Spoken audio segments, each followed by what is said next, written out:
I'm Coach Corey Wayne, and this is my video coaching newsletter. And the topic of this newsletter is going to be, what does she want from me? I've got an email here from a viewer who was wondering that about his ex-girlfriend who has started contacting him recently. So I got a quote here that I want to share because obviously we're going to be talking about, in essence, going back and heating up leftovers, working out or hanging out with, or trying to work out, I should say, a relationship with a woman where it didn't work out the first time around. Now, I know a lot of the guys that, and girls for that matter, that find out about my work are trying to get an ex back, wondering what they can do. And what I've found over the years, not only in my own personal life, but friends and family members I've helped get back an ex after a breakup, and having helped thousands of clients, the majority of them, even when they get them back, they don't stay together long term. Because at the end of the day, what turned you off in the beginning, it's still there. So let me read this quote that I wrote down. Relationships that did not work out the first time around are not likely to work out the second time around. When two people get back together after messy breakups, the problem is that all of the reasons that turned you off in the first place are still there. Ignoring the fact that you don't get along, communication sucks, you're bored, they're bored, they irritate you, etc., does not make these truths go away. You cannot ignore the consequences of ignoring reality. And that's what I see a lot of people doing, is they see what they want to see, cognitive dissonance. In other words, what they think they want and what they feel they want and what's actually going on in their physical world are not a match. They're usually diametrically opposed to one another. So let's get into this viewer's email. He says, "Hey Corey, your videos have become a part of my daily life now, and I feel more confident now that I have all of this information about dating and women in general. In the past 4 months since I have been dumped by my girlfriend, I've hung out and hooked up with 3 girls, and I'm looking forward to finding the 4th. Good for you. That's what it takes. It's hopping back up on the horse, applying the things that I teach, improving your skills. If you improve your skills and and fill in your knowledge gaps, your success rate with women will go up, especially women who have a high level of attraction and interest in you to start out with, because you can screw up more with them basically, and they'll still give you a chance. But women who you're just kind of like borderline, just almost good enough, attractive enough to go out with them, meaning they look at you and they're like, he's kind of cute, he's kind of nice, I'd go out with him. Those women you can't screw up too much before they're just like, I don't want to go out with that guy. So he says, I have them telling me from the second date that they like me and that I am different from all of the other guys.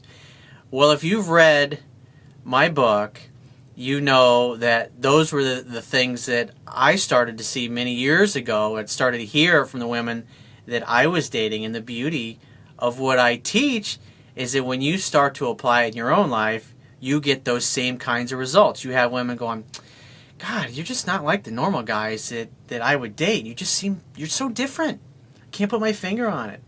I've had women tell me I usually date guys that are much bigger, much more built than you. I mean, because I'm in good shape, but I'm not like really big and super muscular or anything like that. I love hearing things like that, because that tells me the woman's basically saying, you know what, I've dated guys who physically have a much better body than you, but I'm still with you, and that's just so perplexing to me. That's what's beautiful. It's like when you understand what motivates women and men in a relationship, I mean, all you have to do really is just sit back, apply the appropriate stimuli, and act in the appropriate ways and interact in the appropriate ways, and your dating and relationship life will pretty much be on autopilot. It'll be really easy for you, so you can focus on other areas of your life, like your purpose, your business, your career, where you're not distracted by all of these, instead of your relationship being something that's just a constant source of stress or strife or conflict or not getting along or bad communication. It becomes something that's a wonderful blessing in your life. It's like the cherry on top. It's like the whipped cream and the hot fudge on top of the sundae. It just adds to your life. When you already have an amazing life, when you're awesome at doing what you love to do in life, and you attract an amazing woman into your life who also has a great, complete, whole life full of great friends and family and hobbies and things that she loves, the two of you can come together and share your completeness and enrich each other's lives, because you're not showing up to the relationship looking at the other person going, gee, will you please complete me? Will you fix me? Will you make me feel better about myself so I can feel good about being alive? And too many people in this world look to that other person that they're in a relationship with as their source of happiness and fulfillment. Your source of happiness and fulfillment needs to come from within you. And at the end of the day, everything that's happening in your life, deep down, you're the one that decides, oh, I'm happy. Oh, I'm depressed. Oh, I'm angry. I'm pissed off at this. Things are going great. Things are going shitty. I'm feeling happy. I'm feeling depressed. At the end of the day, you are the person that assigns the labels and meaning to the circumstances and the events of your life. That's something to think about. So choose wisely what you choose to associate with things. And always catch yourself when you want to assign a negative meaning or connotation to something that happens in your life, and instead say, what's good about this? How can I use this? How can I learn from this? How can I become a better person so I don't make these same kinds of mistakes in the future? So he says, I feel so much in control, and it's just unbelievable. Isn't it fucking nice? It's just such a good feeling of peace and certainty. You know when to make a date. You make the definite date, and then you get off the phone, and you know you're going to see the girl 3 or 4 days in the future. It's so fucking easy that way, because you're not going, gee, should I call this girl? And if I call her, am I going to get her on the phone? Do I need to leave a message? All that bullshit goes out the window. You simply use the phone for making dates, and it's fucking textbook when you do things right. He says, I don't want to stop now, and when I get to the 4th date, and sex has happened, I put an end to the whole thing so that it doesn't turn into a relationship. Hey man, whatever's working for you. And at the end of the day, any of these 3 girls, if they were really spectacularly knocking your socks off, you'd want to hang out with them past the 4th date. But it's good for you for having the balls to say, you know what, I like this girl, hooking up with her was fun, but you know what, I really don't want to hang out with her anymore because I don't want to turn into a relationship, I don't want to lead her on, and I don't want to take her down that road when already I know this early into our dating that it's not going to work out long term because I'm just not feeling it. So he says, I had one girl telling me that the silent treatment in between dates doesn't make her feel appreciated, and I really had a hard time getting her interest level up during the dates.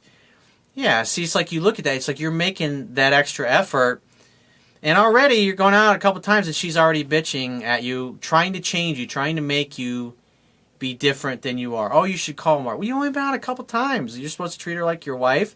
That tells me that this girl is insecure because she's saying these things. A chick who's got a good attitude, she's got a healthy self-esteem, she's just going to be grateful that you called. And she's just going to assume that if she hasn't heard from you, well, you must be busy because you've got other things going on in your life besides her.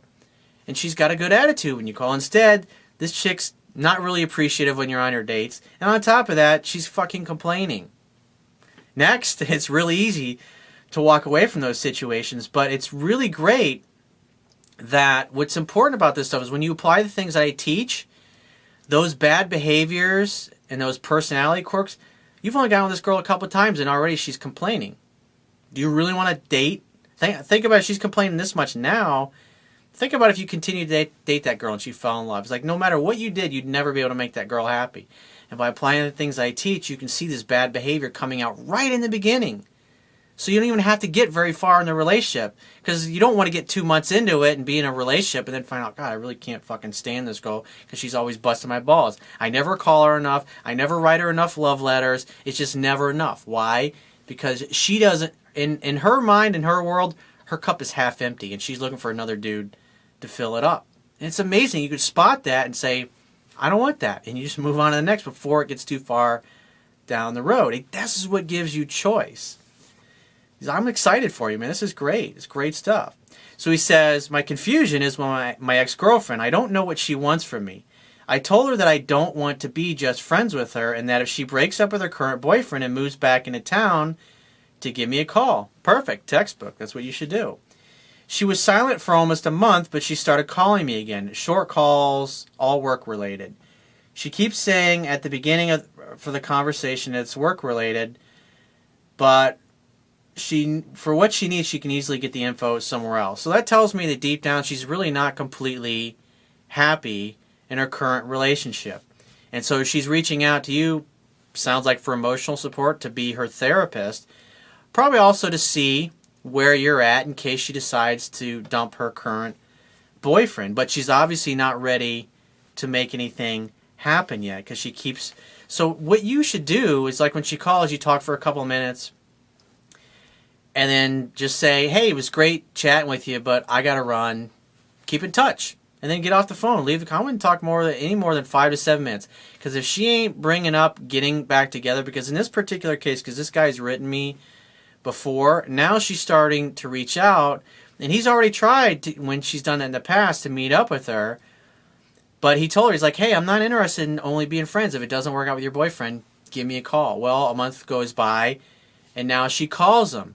And so even though he told her, I'm not interested in being friends, what she's doing, she's calling, trying to, in a way, she's taken a roundabout way of basically trying to get you to go along with her agenda of just being friends, which you said, I'm not interested in that. And women are relentless like this. She's testing you. And if you continue to go along with being her therapist on the phone and just being friends, then you're communicating that you're acquiescing to that. He said it's the second time that she's done this. She calls me after 3 weeks with some work-related questions, once a week for 2 weeks, and then silent for another 3 weeks. She also, and that tells me that's what's basically going on in her relationship with this other dude. So when you don't hear from her, things obviously are going good. But when she's very doubtful about the future with her relationship, that's when she reaches out to you just to kind of test the waters and feel you out. He says she also asked me some family-related questions, which she gets from my Facebook page, although I unfriended her because she blocked me from hers. I'm looking at what she did. She dumped me, moved out of the city, got a new boyfriend, then blocked me from Facebook. Yeah, unless, because you tried getting together with this girl. Well, let me finish the rest of his email. I'll get back to it. He says, I do not understand, why does she call me at all? Why does she follow up with me on Facebook? He says, I've made my move on her twice. She rejected me and she knows what I want, but she still calls.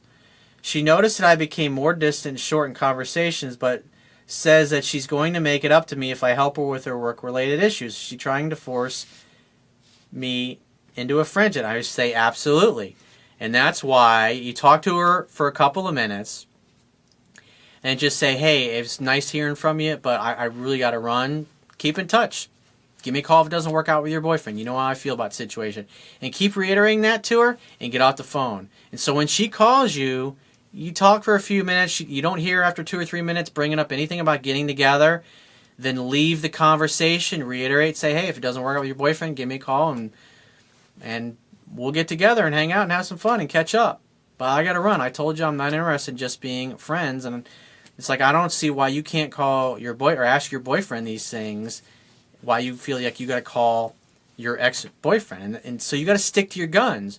But what's going on here is that you're not sticking to your guns. You're kind of going back on your word by, in essence, agreeing to be her friend on the phone by giving her all the answers that she wants.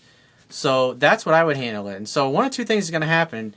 She's either going to stop calling or she's going to bring up getting together. And if she brings up getting together, then make a date to hang out, have fun, and hook up. And make sure it's her coming to where you live, not you going to where she lives. Because at the end of the day, she ended the relationship unilaterally. She broke it off with you. So that's what I would do if I were you. Because like I said, you're talking a little too much on the phone here, and you're not leaving the conversation. Because it's like, she don't bring it up, boom, I'm out of here. That's the best way to handle it. So if you've got a question or a challenge that you're having in your own life, whether it's relationship related or career related, or you want to start a business, or you're just trying to figure out what your purpose is in life, go to my website right now, click the products tab at the top of your screen, and just follow the instructions for booking a paid phone coaching session with yours truly.